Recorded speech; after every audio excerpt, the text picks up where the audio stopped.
Okay. Good morning. With the help of Hashem, we are learning Yerushalmi Brachas Perek Zayin. We're going to start Halacha Hey, and God willing, we're going to conclude the seventh chapter.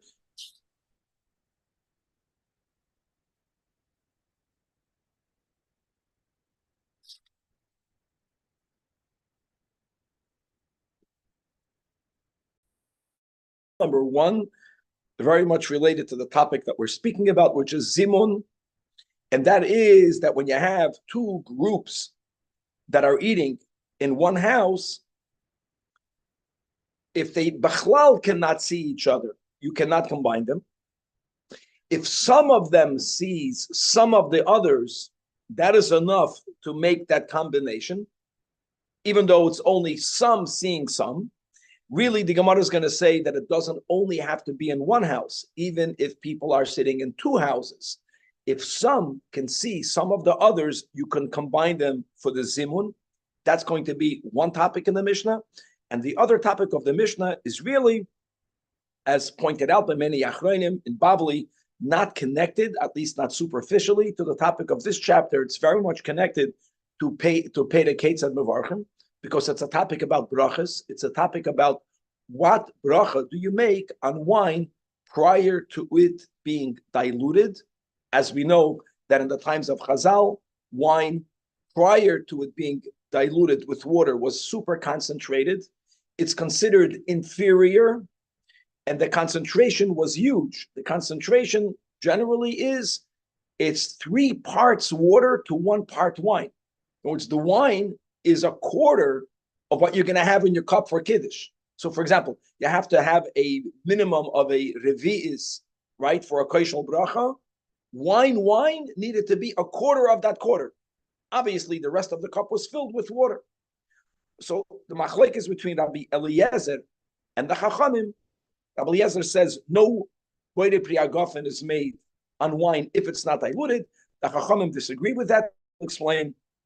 And regarding that topic, we're going to see in the Gemara that there are instances where even the Chachamim agree that you need to have wine that's diluted, and that's going to lead us into the topic of koshel bracha, the cup of wine that we hold either for Kiddush or for Birchas Hamazon. There's a concept called pagum or piguma, where the wine is blemished. We will actually see that there are 3 types of pigimas in the wine. Some of them are rectifiable. We're going to learn 3 rules regarding koshel bracha, and the Perek will conclude teaching us rules regarding Birchas Hamazon, that a person has to make some modification when benching versus how that person was while he or she was eating. As we'll explain, if you were walking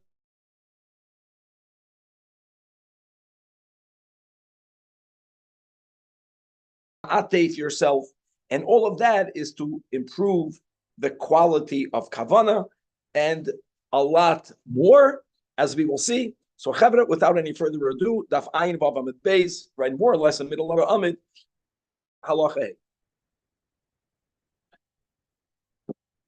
Says the Mishnah, Shtei Chaburais Shehoyo Oichlin B'Bayis Echad. You have 2 groups of people, and even though they are sitting in the same house, and generally the houses that we have in the times of Chazal was a room, but you could have a room that has a curtain in between it.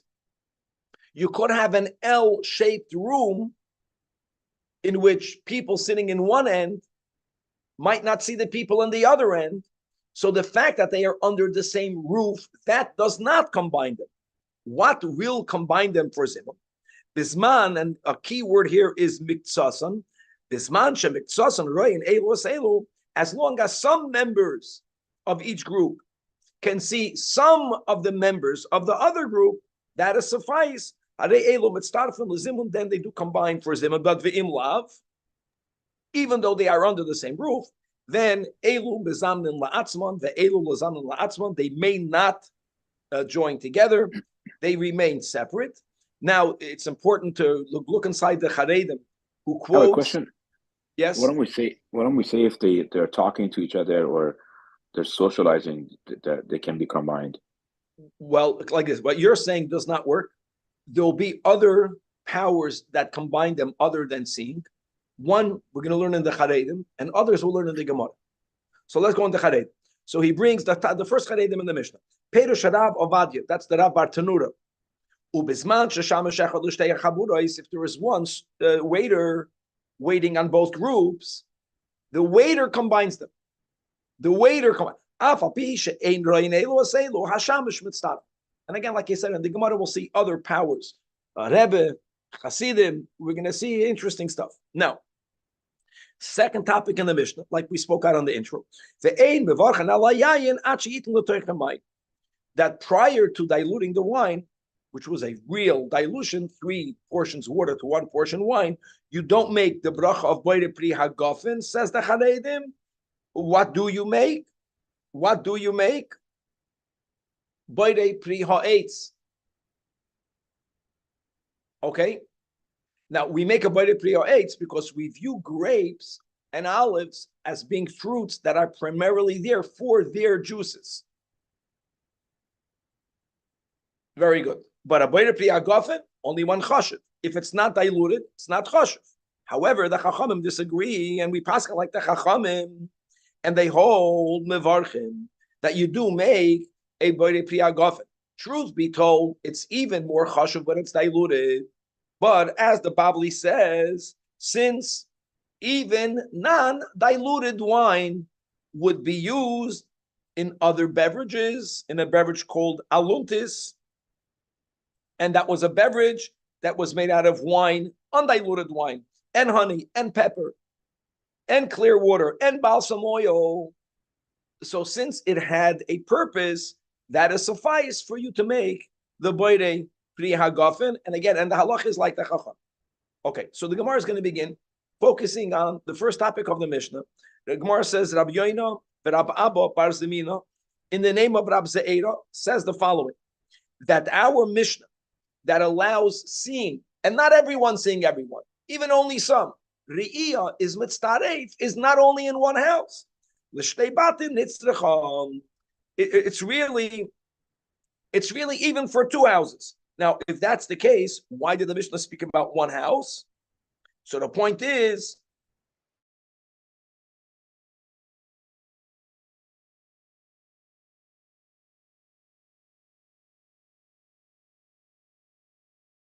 only the Iyaz Mitzdaref. The Mishnah is trying to point out that Bayis Echad does nothing. If there is no Ryan, even the Bayis Echad, you're not Mitzdaref. But Re'iyah, even in 2 houses, says the Gemara. Amar Rabbi Yechon, that when do we say that? When do we say what? So there's a big machlok.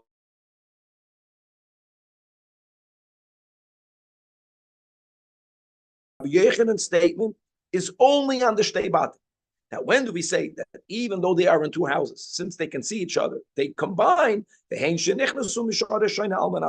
That's only if from when they went each one into the respective house, they already had in mind to combine by the Zimul. And yeah, they knew the halacha that since some of them see some of the others through the window, through the door, who knows how, doesn't matter how, you're good. But if you wouldn't have such a kavanah, then they don't combine. Because they are in 2 houses. If they would be in 1 house, L-shaped room, for example, various rooms in the same house, even without kavanah, Re'iyah will be mitzvah of them. So is one way, and the way that Amar Fulda learns the sheet of Rabbi Yechon. Now, Kevan, here we go. There might be other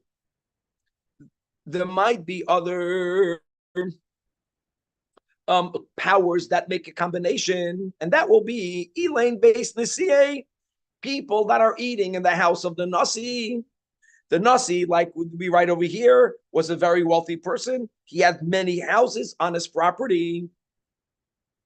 They're not seeing each other. If they're seeing each other, we already began the Gemara for Rabbi Yoina and Rabbi Abba.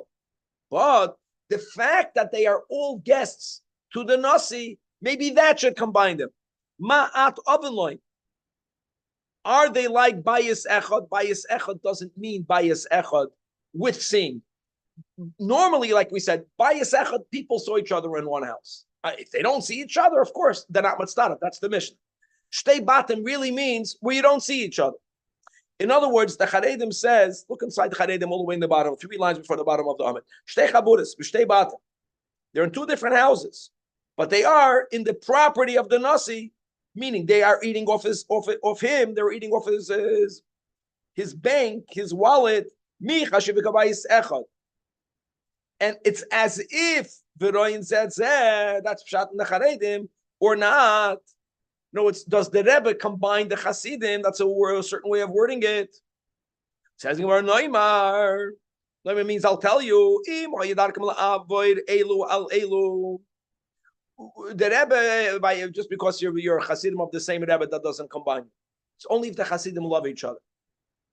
If the people, because they feel like they're all on the same boat, because they are all on the base Nasi, they end up mingling, let's use that word, then mizamnin. There's a mingling. But vimlav, if not, ein mizamnin. How great is that? Okay. That's what I meant by socializing. That's what I meant by socializing. Very good. But here it's not enough socializing. Here you need to have the power that they all are members of the same base nasi.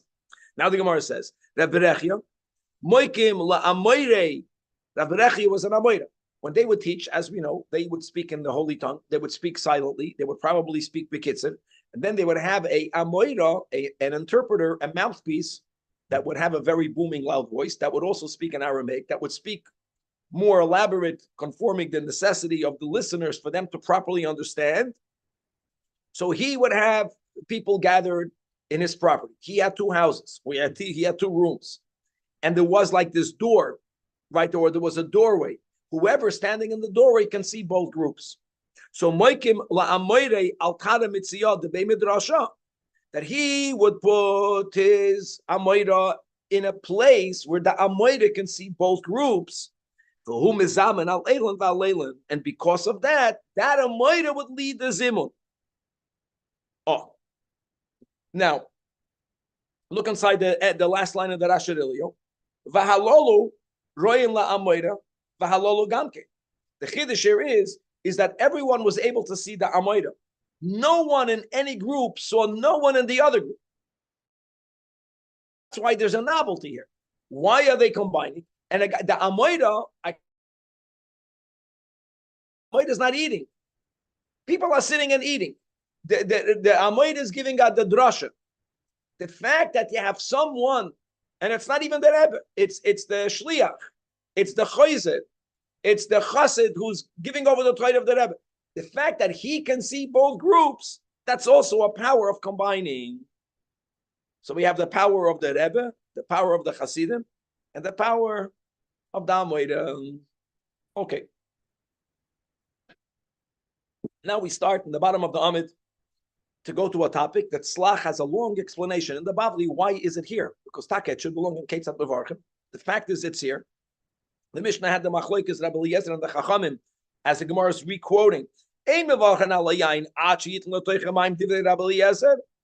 of Daf Ayin Zayin, and the Chachamim argue, and they say, like we mentioned, you already make a Boide Priya Gofen, not a Boide Priya Eitz, even though it's not as chashuv as. However, says the Gemara, I want you to know, even though the Chachamim, and we pass like the Chachamim,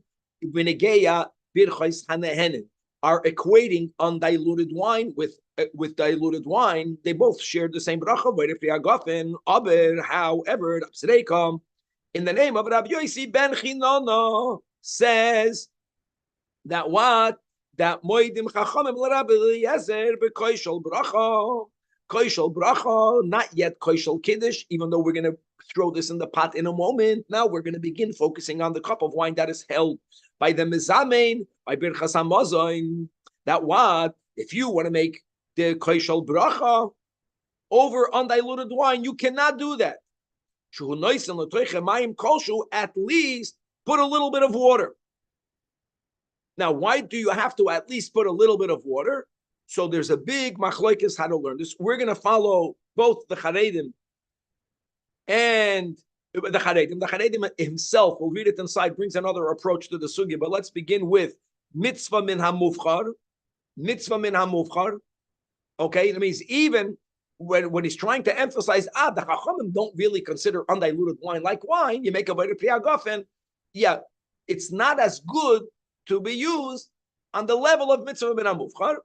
And not only is that the case by the wine over which you recite Berachas HaMazon, but Nehigin Rabbanan Bahahon Kasa de Kiddusha, that the Chachamim or the later Chachamim instituted the same thing when it comes to the wine over which you're making Kiddush. In other words, don't make Kiddush over undiluted wine. Why? Because mitzvah min hamufchar. Now, all of this is in the name of Rabbi Yossi ben Chinana. The Chachamim extended that to Kiddush. Says the Gemara, Milsa the Rabbi Yossi. This statement, this rule, not everyone agrees with. Who disagrees with it? Rabbi Yoina. Where do we find that Rabbi Yoina disagrees with it? How will I prove to you that Rabbi Yoina would make Kiddush even over completely undiluted wine? Because it says, we know that Rabbi Yoina toim kasa. Rabbi Yoina would make Kiddush over a cup of wine, and this is Friday night. And then he would have to rectify it. And now we're going to get into a whole topic. Let's just open this up. When you drink out of wine, you are poigim the wine. We'll see soon that there are three instances where we use the word, that wine is pagum or paguma, defective. One of them is simply by the fact that someone drank from that cup. This type of pegima, that since someone drank from the cup of wine, now this wine is pagum to be used for kiddush or for koshel bracha, is something that you can rectify. What do you need to do to rectify it? Add in there either a little bit of wine or a little bit of water. Okay, so let's go. So the fact, Rabbi Yoina, whether Rabbi Yoina had a difficulty drinking wine, which we know that, whether it was because this is a case where he had little wine, he didn't have enough wine, he would make Kiddush Friday night, and then he would rectify it by adding some water. Guys, we're learning one pshat in this whole sugya according to the Charedim.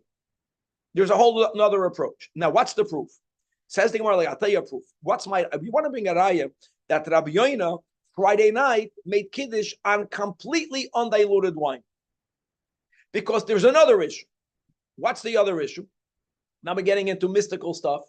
That wine that's left overnight in a metal container may not be drunk, and that there's some sort of sakana, not even related to mitzvah min hamufchar, not because it's going to be used for koshel bracha. There's a sakana. The presumption was, the Gemara is going to challenge that, is that he had a metal cup. Metal, by the way, includes silver. Just to know, it's a metal. Covered or not covered? This is not related to covered. Covered is another topic that we know about. All right, yain megulin, mayim megulin. For the few liquids that Rambam says that we had an issue, and even though nowadays we don't have it, according to Tosfos, by wine, you're right. For koshel bracha, if it's uncovered overnight, there's another topic. The presumption is he kept it in a silver cup, in a metal container. The only heter that you have for this topic of there is a danger if you keep wine overnight in a container. You know when it's not a sakana? If the wine is completely undiluted. So the fact that he, for whatever reason, he was limited with wine. He made kiddush. He drank a little bit. And by the way, you don't have to drink Reiv Revius if you have an issue with wine. You have to drink Maloi Lugba, which is probably what happened. He filled up a cheek full and he drank it. The next day, he rectified by adding water, which is not a problem because you can really add 3 parts water to 1 part wine and you have good wine. The fact that he used the same cup the next day, meaning he kept it overnight, the Havamina is a raya that it was undiluted. Now, according to Rabbi Yossi ben Chinana, you cannot make Kiddush or Koshel Bracha, Mitzvah Men HaMufchar, on completely undiluted wine, even though we paskin like the Chachamim that you make a better priyagov. And according to Rabbi Yossi, he would have to add a little bit of water Friday night. If he would add even only a little bit of water, how was he able to use the same wine? Im temerchuhu mazuk, if you have a brayse that hashoisa mashkin mizugin, sha'aber alem alayla, domei beroishai, and it's not my megulim. So the Gemara says, Amar Rabbi Yochanan, no, Rabbi Yochanan doesn't disagree with Rabbi Yossi. He agrees with Rabbi Yossi that even though you make a Beren Pri Hagafen on complete undiluted wine, but for Koshel Bracha and for Kiddush, you have to dilute it at least a little bit, which means Friday night there was already water in the wine. You know why he was able to drink at Shabbos day? Who told you that it was stayed overnight in a metal container? Indeed, there we say, that's how much. If a person gets injured, it's your own fault. The Bryce is only only if it was in a metal container. Who told you that Rabbi Yonah used a metal container? Maybe he had a clay cheres. Maybe he had a clay eights. Maybe he had a clay evan. Maybe he had all different types of keilim. And in such a case, no, that's he added at least a little bit of water Friday night as well. Let's leave it at that. Go ahead. Is this spiritual sakana or sakana due to oxidization of metal? So I'm not a maven. I don't know. I was thinking myself that, Kevin, but this phenomena l'chu'ura would happen even if there's no water in it. Okay. We do have metal. We do have metal in a very spiritual context. I think it's in the third Pedic of Bavli Brachas, right, Mendel, on the fourth Pedic, when they went to sleep in the cemetery, and because they put metal in the casket, and the shamas got stuck over there. Something about metal. Something about metal with. All right, Mike says what? I'm beginning with B'Shem Rabbi Yechon. Rishonim hoya sha'alim. The earlier Chachamim asked, Smoil mahu shetisayeh liyamin b'koshel bracha. Can you have your left hand help you keep your right hand upright when you're holding the koshel bracha? That was the question. Now look inside the Charedim, in mamash in middle of the narrow, around 22 lines from the top of the Amid. He just adds some flavor. He says, he quotes from Tosfos Bavli, Perushat Tosfos, like, what's the issue? Why would you have to even help your right hand? Because the Bekoises Gedoyle and mighty. We're using big cups, or we're speaking about benching on Shabbos. That's Rosh Chodesh Tevis. That's the longest benching you have, right? So you have Alanisim, you have Retzei, and Yalav Yovel. Or he's reading from Tosfos that it was speaking about any type of Sheva Brachas, Binisuyin. Interesting, Laha'id, that nowadays, once you finish the third bracha, we put the koshel bracha down. Obviously, Tosfos did not hold of that, because all of the additions that we make when you have a Simchas Nesuyin is all the way at the end. So they kept the cup the whole time. The point is that they were holding the cup the whole time, and your hand can get tired. So he wanted to know whether your left can help your right. So the Gemara doesn't even answer that question. The Gemara points out that from that question, I can learn 3 dinim. How beautiful is that? Says the Gemara, from the following, Shoyalin, that in itself, the question we can leave open, but I know a few things. Number one, Atshma, we know that you that you have to continuously hold it in your right hand, because if you would be allowed to change hands, you would never get tired. One hand doesn't have to support the other. Hold it in your right hand. Your right hand gets tired, give it over to the left hand. Your left hand gets tired, give it to the right hand. That was not an option. You have to stay in the right hand. Number two, even staying in the right hand, that what? Your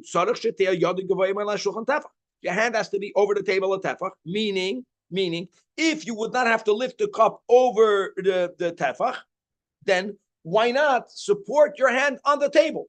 In other words, I can hold the cup in the right hand, the big cup, but if I can put my hand on the table, then it's not going to be difficult.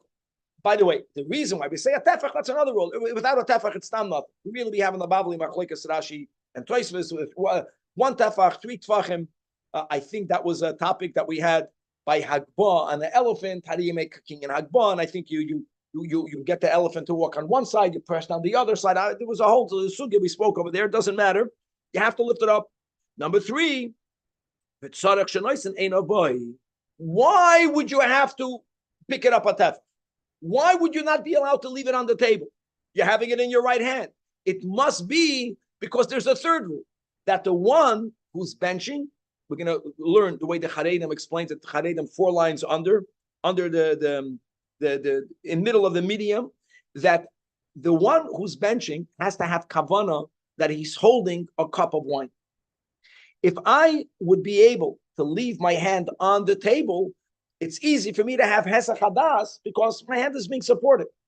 Dafke, because my hand has to be above a tefach, that forces the Charedim writes that einov doesn't necessarily mean physically. It means einay sichloi. I have to remain conscious by the fact that I'm holding a cup of wine, which is why I have to lift it over the table. And the question remains open, whether the left can help the right. Actually, just al pi Kabbalah, the greatest accomplishment is when the left helps the right, because that's the ultimate concept of transformation. God made the left for a reason. The left is here to help the right. The other solution would be to completely cut out the left. And really, cutting out the left is avoid the viskafia, which is the first step. And then the hisapcha is not that left becomes gavaldik. That left is used to help the right. That's the ultimate transformation. If you left, it's all the way around. Okay, now says the Gemara. Now that we're speaking about koshel bracha, amarav acha shloisha devarim nemru koshel bracha. The 3 rules. Rule number 1 is malay. The cup must be full all the way to the top. Number 2, itur. The cup has to be crowned. Meaning, says the Charedim, that you have to have other cups of wine filled with wine surrounding the cup that you're holding. This is all mitzvah min hamuvchar. How great is that? Did you ever see that? Huh? We're not talking about the fountain cups. That's a whole different thing. I'm talking about that when you're koshel bracha demands, you're holding one, but there's many cups around you. And number 3, mudach, which means that the cup has to be washed out, rinsed prior to it being filled with wine. Now, how do you have these 3 rules? Says the Gemara, Ushlosh, and all of these 3 rules are learned from the same pasuk. A pasuk in Zayis Bracha. Naftali Sfarotze. Naftali is satiated with favor, Umali Birchas Hashem, and he's filled with Hashem's blessing. So Taichas, the Gemara, this is the drasha. Seva, satiated means satisfied, means itur. No, when are you satisfied? When there's a harchava. So even though you're only holding one, but there's many other cups around it. Now it's seva. Ratzain, you know, when people have desire to drink wine, if the keli is clean, remember that. You can have the greatest oil, but if the keli is not clean, toignish. And number 3, malay, says umali birchas Hashem. Malay means kamashmoy. Amar Rab Chanina, says Rab Chanina, im asisar kain. You should know that there's going to be a reward. What will that be? It says weiter in that pasuk, yom v'daroim yerusha, right? That you're going to both inherit the sea and the south, both the sea and the south. And as the Charedim points out, that the Torah could have written Rosh, the letters Yud and Hey were not needed to be written. Rosh means inheritance. So why did the pasuk add Yud and K? Because we have a Chazal that could be Yud K Havaya Tzurei Lamed. The Yud Nivra Ha'elam Haba. The Hey Nivra Ha'elam Haza. So the added Yud and the Hey means not only are you going to inherit the sea and the south, but included Adzoy Chalirash Ha'elam Hazeh Ha'elam Haba. Mali means filled all the way to the top. It doesn't say overflowing here.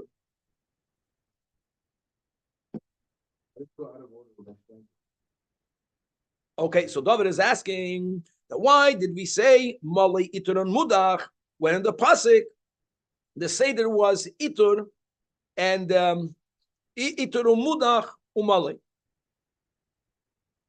Gewaldig. Good question. Says the Gemara Vayt. Think about it for a second. I know that when you have this in other places, there's a mahalach. The mahalach normally you have to see how it fits though. There's the seder of chronological, like what do you do first, and then there's the seder of importance. I know that mudach should be the first one, right? And nishtahed or nishtahin. Well, maybe not. Maybe the Itur is the first one. Maybe chronologically, because what you're doing is prior to filling up this cup, you're making a seder on the table. You're putting cups around it. Then you're cleaning out the cup, and then you're filling it all the way to the top. I think the pasuk is the seder chronological, and the Chazal is the seder of the most important. No, the most important luchud is malay. Then comes it should be surrounded with cups. Then comes to mudach. Could be okay. Let's go by it. Yeah. Okay, so he's saying very good. So hold on a second. Very good. Kesed comes first. Well, Ratzin is part of Kesed. Well, Kesed you can say is yeah. So this satiated this Tainu. So Tainu Ratzin, Mamali. That's much better answers. Thank you. Okay, right. So we already mentioned one type of pigima. We're going to learn there are three types of pigimas, and we are familiar with these words. And what is that? What is kois pogum? Let's read inside the Charedim. This is important to get this right. Pogum, mashma. The word pogum means here, says the Charedim, she'eino mole, that the cup is not full, even though you have the revius. And another type of pogum is that the cup is full, but the cup doesn't have the Tzemach Tzedek's 3 ounces. The cup is so little that even though it's full, it's chaser sheyurei. Another meaning of pogum, look inside the Charedim, that the cup itself is broken. The cup is broken. It's a defective cup. So back inside the Gemara.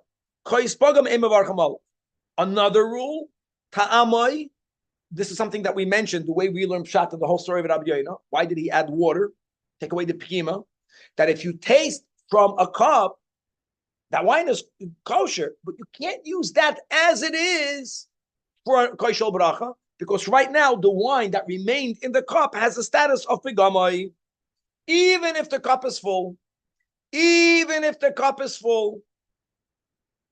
because you tasted a mashu. You have a cup, it's a revius. The cup is not broken. If you tasted it, you are poigim it. Says the Gemara, achmat mina talaz. Now again, watch the 3. Shma mina kois pogum emevar chamal.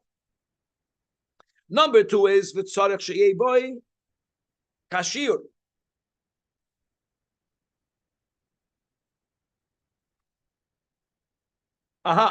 So look inside. Look inside the Pnei Moshe. He explains the chiddush of the second one, which right the all the way in the bottom, right under the Gemara, the first line under the Gemara, the Pnei Moshe. But what's the shear? We mentioned this in the Mishnah, guys. They would add 3 portions water to 1 portion wine. The minimum shear is a revius, which means how much wine do you need? A quarter of a quarter. Right? You would have a quarter of a revius into which you would add 3. She roiva revius. She'im zigenu yamad al revius shezeu sheyurei. The e ain't sarach shear. If you don't need a shear in Cain, amai pigamai. There'll never be the concept. Why does he have to say shear? Like, what is he adding? He's adding like this: that if you had less than a quarter of a quarter, you got a problem. Which means, what would be normally the solution? Fill it up. Add more water. First of all, if the problem is the cup is not full, fill it up with water. If the problem is that ta'amoy pigamoy, and like we mentioned, how do you fix that? You can add water. Can't add water. If you already added, because if you don't have at least a quarter of a quarter, that's the other din. There's no shear. You cannot fix it. You can, of course, you can add more wine, but you have to add more wine. And the third is uta'amoy pigamoy. Uta'amoy pigamoy. Turning to Daf Ayin Zayin Omid Beis, says the Gemara, and here we have a foundational machlekes. We're going to learn both sides between the Charedim and the Pnei Moshe, and this goes all the way into halach. Mamish min akotza el akotza. What the Gemara say? Either one or the opposite of. So there's something called kavod hayom, and there's something called kedusha hayom. First, we're going to go, guys, with the Charedim. Then we're going to go the opposite, not different, in the Pnei Moshe. So says Omar Rav Tanchum Bar Yudan, Kavoid Hayom, Koidim el Kavoid Halayla. Kavoid Hayom, says the Charedim, what happens if you only have one revis? So we already established that if you have the minimum one revis, which is, let's say, you began with a quarter of a quarter. Now, you can only use it once. In other words, I know you can fix the pigima by adding more, but you only had a quarter of a quarter, which means if you drink a little bit, you can't, you don't, if you would have wine, you would add wine. But if you don't have more wine, you can't add water. And if you don't add the water, then it's puggle. In other words, you can only have one cup of wine. The question is, should you use it for Friday night? Should you use it for Shabbos day?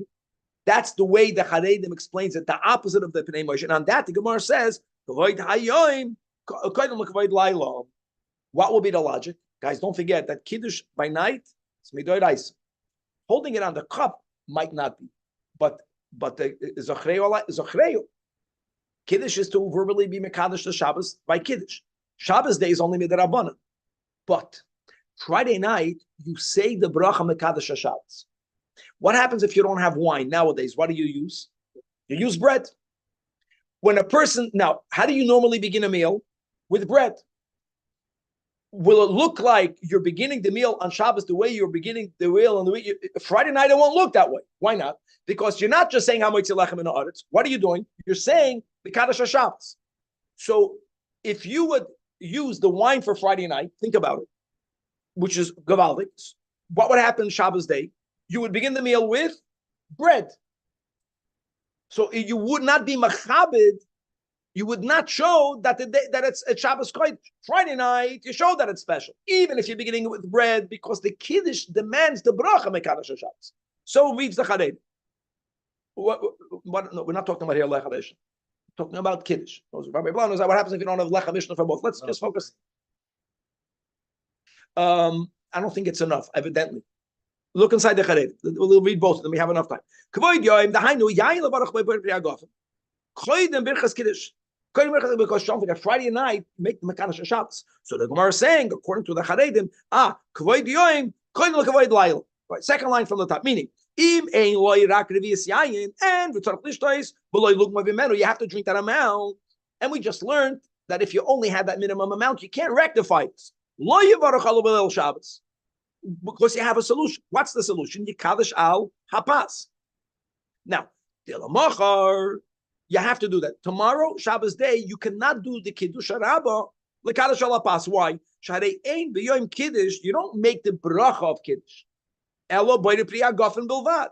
And the nemar or neimar hamoitzi al hapas, harei ein kan heker Kiddush, because kein darka b'choil. Verstehst? And that's the hamshech. Go back in the Gemara. Kedushas halayla, kodemes lekedushas hayoyim. In other words, that Friday night is when you have to be mekadosh Shabbos. Shabbos day by Kiddush, you don't make a mekadosh Shabbos. All you make is a priya gofen. Now, why does it mean that it's kodemes? Kodemes implies that there is a Kiddush hayoyim. So the Charedim quotes weiter. It means that if a person did not say Kiddush Friday night, the person didn't make the Mekadosh Shabbos, then they should make it Shabbos day. There is, but that's only to be because you didn't do it yet. It should really be done at night, and that's why Kavod Yoim is Kodim Kavod Layl. So learns the Charedim. Now look inside the Mamish, the opposite.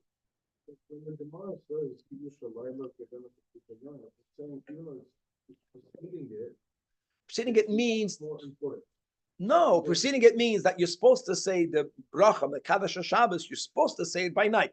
If you didn't, you say it by day. But it should be done at night. And because of that, you don't need the hagafen at night, and you need the hagafen during the day. Let's go to the next line. And Ezu Kavod Hayoim, Rabbi Yosef b'Shem Rabbi Yaakov bar Acha, v'Rabbi Yaakov bar Yosef b'Shem Rav. This mamash with the Charedim, the boy the priya gofen. In other words, the drinking of the wine. Now, the opposite in the Pnei Moshe. Look inside the top Pnei Moshe. Kavoid mamish the opposite. Kavoid hayom koidem the kavoid alayl. He understands this last statement to mean koloimer. Lav bekiddush hu. Ella b'shesias yayin, drinking of wine. You only have one cup of wine. When should you drink it? Friday night or Shabbos day. Says the Pnei Moshe, Friday night. Why? Because I'm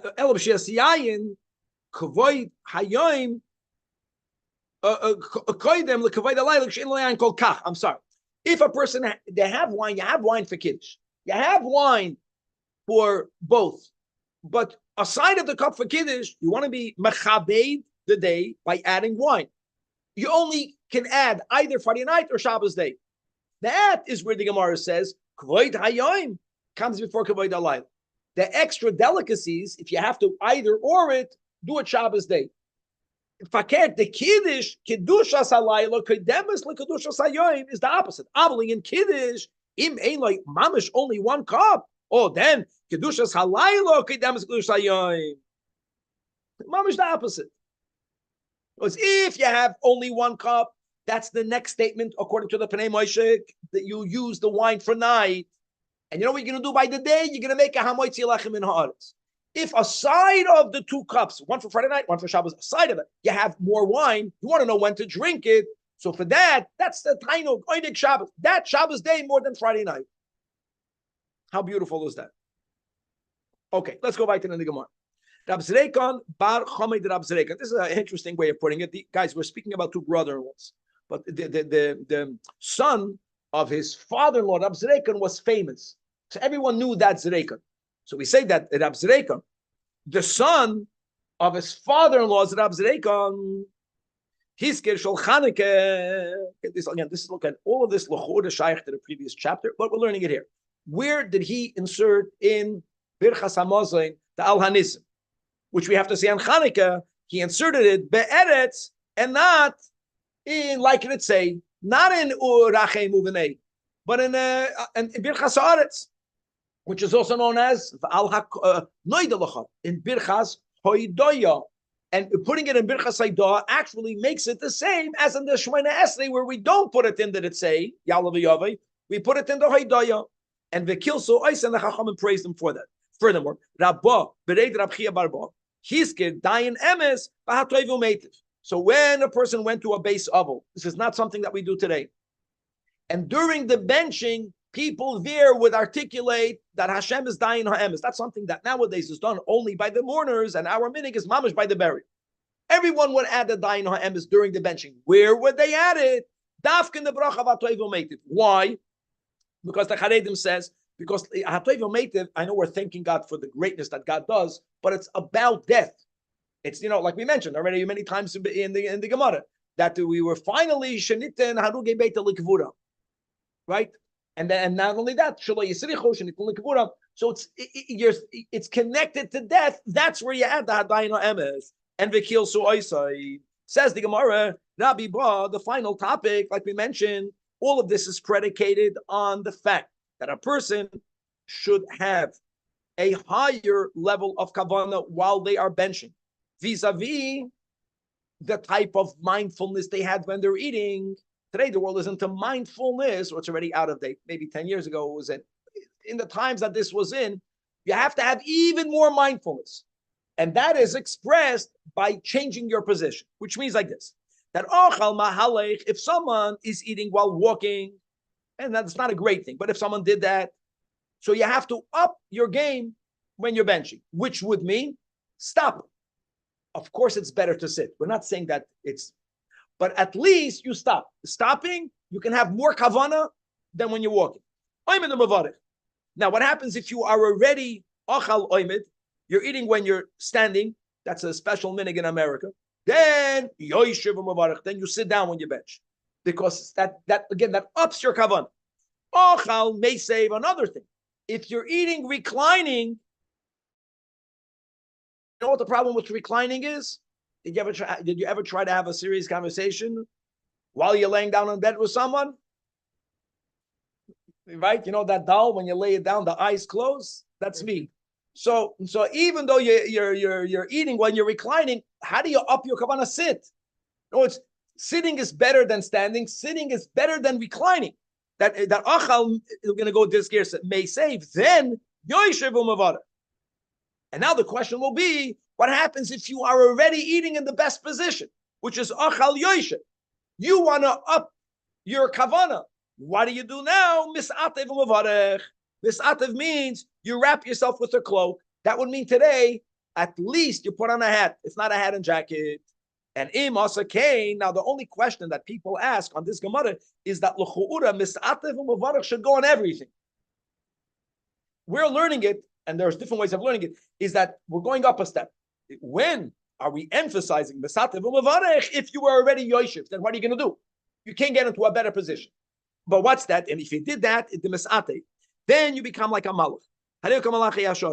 And my tama, because it says now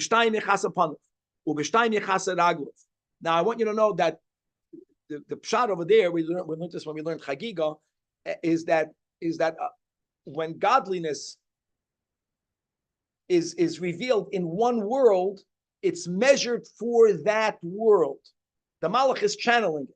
So when it's going, Raglav is the way the Malach is giving its hashpah to something lower than it. He has to cover his feet, so he should not overwhelm the lower world.